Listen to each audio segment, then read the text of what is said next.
Prologue. Ignition. Athens, Greece.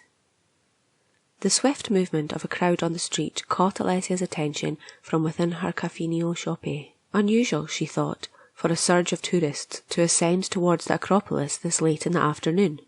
Cruise passenger crowds arriving from Piraeus usually arrived late morning, and it was nearly siesta. Something was different in the pace of this mob. She rose from her tall wicker stool and smoothed her barista apron. She could see it in the faces of her regular patrons sitting by the window, their gazes fixed in the direction of the Parthenon. Yes, something was off.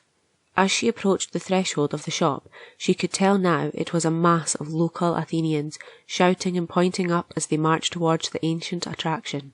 The horde grew louder as Alessia emerged onto the street. She could make out their chant now. Still to sto spiti, still to sto spiti. She looked in the direction of the migration and up the hill at the famous restored ruin. She saw it too and froze. Her crystal green eyes widened. Her olive complexion went pale. Alessia slowly raised a graceful hand to brush a strand of dark silky hair from her face. She had a clear view of the American military saucer that hung in the sky above her beloved landmark. She knew what it was. The disc-shaped aircraft had been in the news headlines for months. From the talk at her caffinio shop, she knew it was called a Centuri. She had seen the crafts flying in groups over the city, but always from afar, never this close, and never had she seen one alone apart from its triangular formation. It hovered there, silent as a ghost. She guessed it to be about 10 metres in diameter. It was slightly west of the Parthenon, from her perspective. It was eerie and unnatural how it remained motionless in the air as if painted onto the bright blue canvas. It seemed to hang in place as if suspended by some unseen skyhook. Alessia knew little about the saucers, besides what she had learned from customers at the caffinio or observed herself. The Americans had been sending them to cities across the globe to assist with crowd control in places of political unrest. The formation had arrived in Athens nearly 2 months ago to help local law enforcement monitor the economic demonstrations, many of which had escalated into riots. The formations would linger for days above a part of the city. She had heard they had no pilots. Every few days, like clockwork, a single saucer would briskly depart the formation, replaced by another that arrived from somewhere over the ocean. There were always 6 Centuries in a group. Never more, never fewer. A replaced saucer would quickly vanish over the sea in the direction of the first. She wondered if the saucers had done more harm than good. She scoffed at the American hubris. They think they can police the world. It seemed to her that the very presence of the US Centuries incited riots. The saucer formations were not a welcome sight. Her patrons often conversed about the ominous tone they set through the city, looming above, always watching, always listening. Alessia wondered if the Americans could even appreciate the irony in their choice of names for the Centuri. Greece's history was steeped in periods of failed occupation. Athenians outlasted rule by the Germans, Ottomans, and even farther back, Roman centurions. Athens will remain after the American Centuries leave, she thought. Like so many smaller European nations, Greece's economy has struggled since Britain exited the European Union, or so she had been told. Brexit, they called it. At least that's what she remembered from her grade school European history classes. Alessia didn't know it any other way. For as long as she could remember, her city has struggled, tourism being the only light of hope for economic recovery, prompting Greece to put what few financial resources they had into restoring attractions like the Acropolis. Debate raged as the more prosperous countries like Germany and France have proposed subsequent secession from the EU. Perhaps that was happening again now. She had overheard her local patrons discussing the energy crisis. She often heard talk about Greece's lack of energy production being the cause for their perpetual impoverishment. Greece almost exclusively relied on importing foreign oil for the little energy the country produced and paid a premium for the electrical power that supplied their demand directly. If only Greece had a means to produce more energy than they consumed, they would debate, then they too would be a wealthy nation. Then they could negotiate the terms of their secession from the European Union. As it was, Greece stood only to benefit from the EU, being one of the welfare states, she heard them say. Alessia didn't understand or follow all the politics. She just knew each time another country motioned to leave the EU, it was bad for Greece, and the demonstrations would start. This time, the protests had summoned the intimidating American centuries. Alessia pulled her eyes from the craft and glanced back at the shop window. The mounting commotion had caused her regulars to vacate. She stepped back into her empty business and hung her apron inside the door, revealing a tight-fitting white tank top and black pants. She reached into the apron and pulled out a key. She switched off the lights and flipped a hanging sign around. Clesto, closed. She decided to lock up early for siesta, her curiosity getting the better of her. She turned back to the sea of incensed people.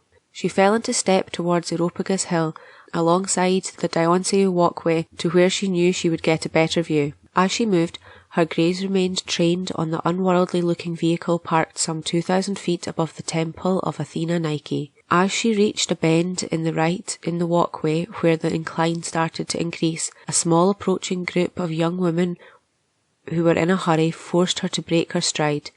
They briskly passed her going the opposite way. Each of them held a handmade picket sign. Alessia spotted the word Mistos on one sign as it swung by, upside down, at the waist of its carrier. On another sign, she recognized the word Pio Piscilla. Alessia reasoned these women, younger than her by a few years, were students. They were likely picketing the city's largest tourist attraction for Pio Piscilla Mitos, higher wages. Local students predominantly provided tours of the sites. Perhaps their demonstration was what had attracted the saucer in the first place. These girls got more attention than they had bargained for, and had decided to leave once it arrived. As Alessia reached the rise, the scene confirmed her suspicions. The original purpose of the demonstration had shifted now. The rock formation that formed the Areopagus viewing area was covered by people who had presumably followed the saucer from the bazaar market's direction. The crowd stretched to the fence surrounding the historic site. As she made her way by the main tourist entry gate, it appeared that the entrance would soon be overwhelmed. She could see the portions of the fence where people were helping each other up and over. The student strike had left a skeleton crew guarding the entrance, and the site was notoriously low on security personnel, as evident by the graffiti sprinkled throughout the grounds. She could make out a mixture of Greek and English in the mob's chant now. "Send it home! Stielte tu stospiti! Send it home!" Alessia neared the rock formation just as the metal gate yielded to the gang's pressure. The crowd flowed onto the historic grounds like water pouring through a burst dam. She found some space freed up on Areopagus Hill as people moved through the fallen defences, up the staircase, past Athena's temple, and onto the Acropolis flats. Alessia had a grand panoramic view now of the whole plateau. The sprawling expanse of Athens city proper to her left, central to her view, the very top of the Parthenon at the far end of the plateau. To her right, the monument of Agrippa and the temple of Athena Nike, framing the grand stairway, now full of climbing Athenians. Above it all, the American military disc loomed, observing. She could hear the distant roar of the crowd. It sounded like a sporting event.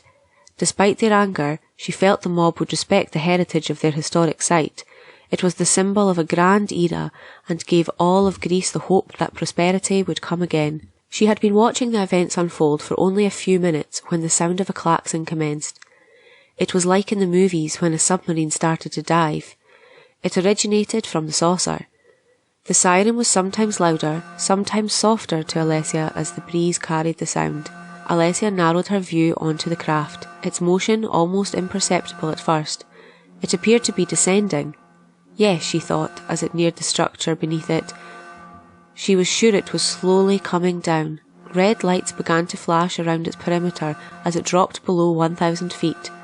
It was landing. The crowd grew louder as it approached.